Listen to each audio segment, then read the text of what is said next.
ಆವತ್ತು ಅರಬ್ಬಿ ಸಮುದ್ರದಲ್ಲಿ ಎರಡನೇ ಸಲ tsunami ಎದ್ದಿತ್ತು.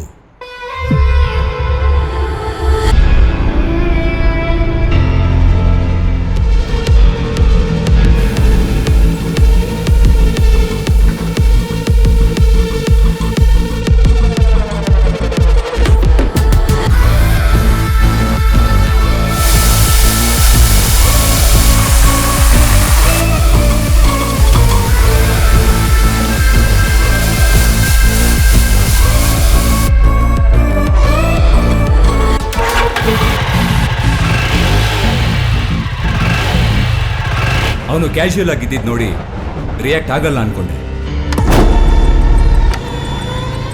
But I was wrong. He was com before the storm.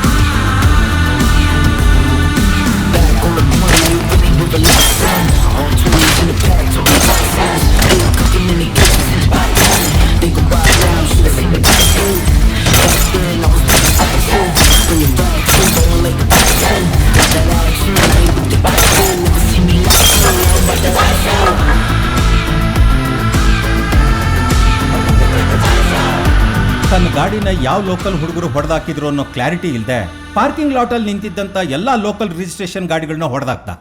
He was the first person to revolt.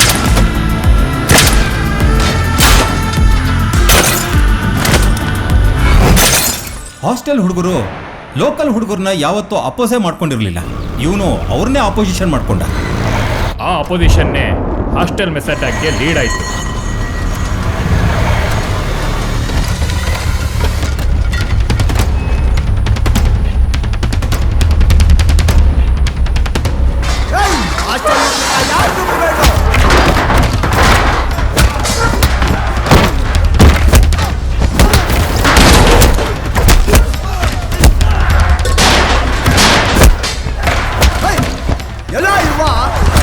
ಎಲ್ಲ ವ್ಯಾವರ್ಸಿ ಅವ ನಮ್ ಗಾಡಿ ಬಿಡ್ತಾನ, ನಮ್ ತಂಟೆಗೆ ಬರ್ತಾನ.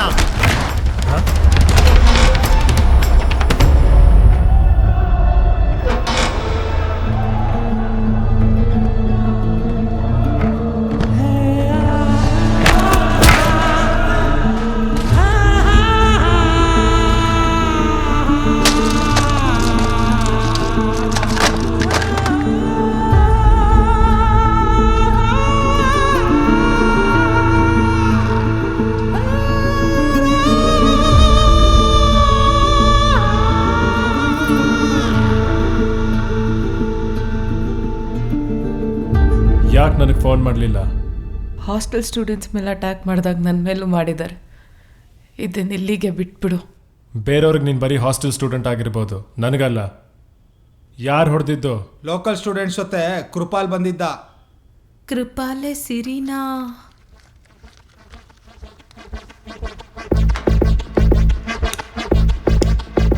ನೋಡ್ ಮಗ ಹೆಂಗ್ ಹೊಡೆದಿದ್ದಾರೆ, ತಿಂತಾ ಇದೀವಿ ಅಂತಾನು ನೋಡ್ಲಿಲ್ಲ. ನಮ್ಮೇಲೆ ಅಟ್ಯಾಕ್ ಮಾಡಿದ್ರೆ ನೀ ಎದುರ್ಕೋತಿ ಅಂತ ಫೀಲ್ ಮಾಡ್ಕೊಂಡಿದ್ದಾರೆ. ಈ ತರ 10 ಅಟ್ಯಾಕ್ ಆದ್ರೂ ಪರವಾಗಿಲ್ಲ, ಆ ನನ್ನ ಮಕ್ಕಳನ್ನ ಮಾತ್ರ ಸುಮ್ಮನೆ ಬಿಡ್ಬೇಡ.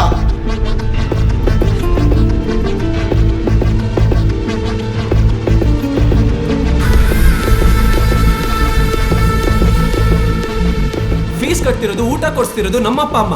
ಅಡ್ಜಸ್ಟ್ ಈ ನನ್ನ ಮಕ್ಳಿಗಾಗ್ಬೇಕಾ? ಲೋಕಲ್ ಡಾಮಿನೆನ್ಸ್ ಅಲ್ಲಿ ಇದು ಅಲ್ಲಿಗೆ ನಿಂತ್ಕೊಳ್ಳುತ್ತೆ ಅನ್ಕೊಂಡಿದ್ವಿ. ಆದ್ರೆ we were wrong again. Today is a black day in the history of our college.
ಒಂದು ಗುಂಪು ಅವನ್ನ ಹೊಡೆಯಕ್ಕೆ ಬಂದ್ರೆ ಇನ್ನೊಂದು ಗುಂಪು ಅವನ್ನ ತಡೆಯಕ್ಕೆ ನಿಂತಿತ್ತು. ಅವನ್ನ ಹೊಡೆಯೋರ್ಗಿಂತ ತಡೆಯೋರು ಜಾಸ್ತಿ ಇದ್ರು. Is a row. ಇದು ಗ್ಯಾಂಗ್ ವಾರ್. ಒಬ್ಬನಿಗೋಸ್ಕರ ಒಂದು ಗುಂಪು, ಒಂದು ಗುಂಪಿಗೋಸ್ಕರ ಒಬ್ಬ. ಈ ಕಾಲೇಜ್ಗೆ 3 ವರ್ಷದಿಂದ ಒಬ್ಬ ಇಂಜಿನಿಯರಿಂಗ್ ಸ್ಟೂಡೆಂಟ್ ಅಂತ ಮಾತ್ರ ಗೊತ್ತಿತ್ತು. ಇವತ್ತು ನಡೆದ ಘಟನೆಯಿಂದ ಇಡೀ ಮಂಗಳೂರಿಗೆ ಅವನೆಂಥ ರಾಕ್ಷಸ ಅಂತ ಗೊತ್ತಾಯ್ತು.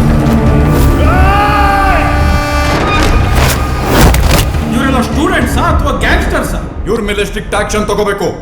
No one should be excused. ಆಮೇಲೆ ಯಾವುದೇ ಕಾರಣಕ್ಕೂ ಈ ಮ್ಯಾಟ್ರು ಕಾಲೇಜಿಂದ ಹೊರಗಡೆ ಹೋಗ್ಬಾರ್ದು.